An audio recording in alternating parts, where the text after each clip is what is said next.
People in the country have been talking about it in the last 24 hours. What did the president mean when he said that some immigrants are not people, they're animals?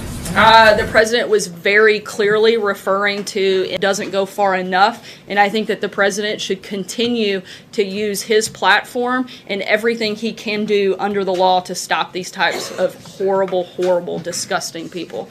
I'm going to take one more question. Peter? Thank you, Sarah. Are the chances of a summit now less likely than they were?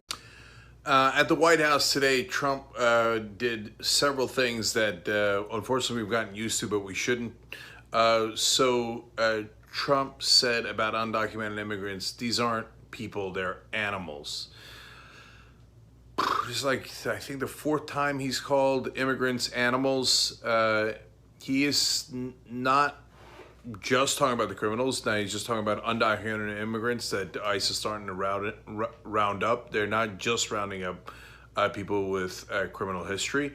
And by the way, when they go after immigrants in their rhetoric, the Republicans, now they talk about chain migration, which is legal immigrants. So the fact that they don't like immigrants is obvious, and it's not just undocumented immigrants.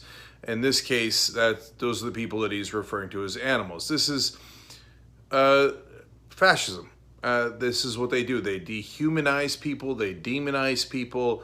They spread hatred and fear of the others. They take specific groups and blame them for all the problems. In the case of Latin America and Latinos in this country, Donald Trump said that, and his administration keeps saying that the opioid problem is because of the drugs coming in from Mexico and the Latin American countries. Look, if you said that about marijuana, it's actually the war on drugs, but at least I understand it because that's being brought over, some of that is being brought over the border, okay? But if you say that about opioids are produced legally here in America by giant American pharmaceutical companies. What does that have to do with Mexico? It doesn't matter. Demonize, dehumanize. And he's not subtle about it. He just flat out says they are not people, they are animals. And yes, that's fascism. That's what they do. And they've been doing it to Muslims for a long time. Now it's Latinos, and we can't get used to it. I mean, look, it's in such incredibly strange times. Imagine if before the madness began, under Obama, if Obama had said about a group of white people that he didn't like, they're not people, they're animals. If he said that about white people, if Obama said that. First of all, it would have been terribly wrong. It would have been just as wrong as Trump saying this. But of course he wouldn't have said that because he's not a monster like Trump is. Obama had 1,000 problems, but this certainly wasn't among them.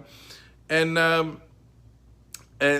Trump says that regularly. But when it's about white people, it seems unimaginable calling white people animals. That's crazy, right? When it's about Latinos who are crossing a border for a better life in America, oh yeah, it's normal, it's normal. I mean, number one, the press will treat it, I mean, they'll talk about it, don't get me wrong, right? But they'll treat it as fairly routine, if not normal. And a lot of the right wing will celebrate it and go, what do you mean? Of course they are. Oh, you liberals, you don't call things as they are. They're animals. We're great. They're the worst. Muslims are irredeemable. Latinos now are irredeemable. All the others, they're the source of our problems. Not the people who rig the system are not the powerful. They're the powerless. And they're not even people, they're animals. So when we do terrible things to them, lock them up, break up their families, and do more unspeakable things, hey, we just are about to put in a CIA director known for torturing people. So when we do those things, it's okay because they're not really people, they're animals. And by the way, he also said that the mayor of Oakland should be brought up on obstruction of justice charges because she explained that ICE was coming in and she warned her citizens about basically their Gestapo tactics. And so Trump's saying basically you disagreed with me politically, so he literally directed his attorney general to start an investigation on her. In other words, lock her up. Now, I told you these fascists would start to lock up their political opponents. If they can, if we allow it, if we normalize it. And here his excuse is, well, what do you mean? We couldn't arrest as many undocumented immigrants as we want to because she made that message. Now, the head of ICE in San Francisco quit when the Trump administration put that message out because he's like, that's not true. It's not factual. It did not affect the arrest in the way that the Trump administration is claiming. But it doesn't have to be true. It just has to be a fig leaf, enough for the right wing to go, oh, yeah, we knew it. They're animals. We should have gotten all those animals and rounded them up because they're a problem, they're a virus, etc.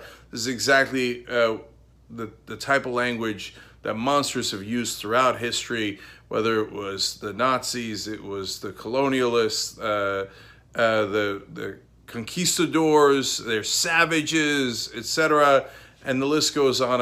And so Trump is in a long line of fascists, and we can't let him start locking up his political opponents and dehumanizing people this way. Well, it turns out that one of the most potent symbols of American freedom began life as a Muslim woman. That's according to researchers who say that the Statue of Liberty was originally intended to represent an Egyptian peasant. The sculptor Frederic Auguste Barthold of France planned for his work to guard the entrance to the Suez Canal.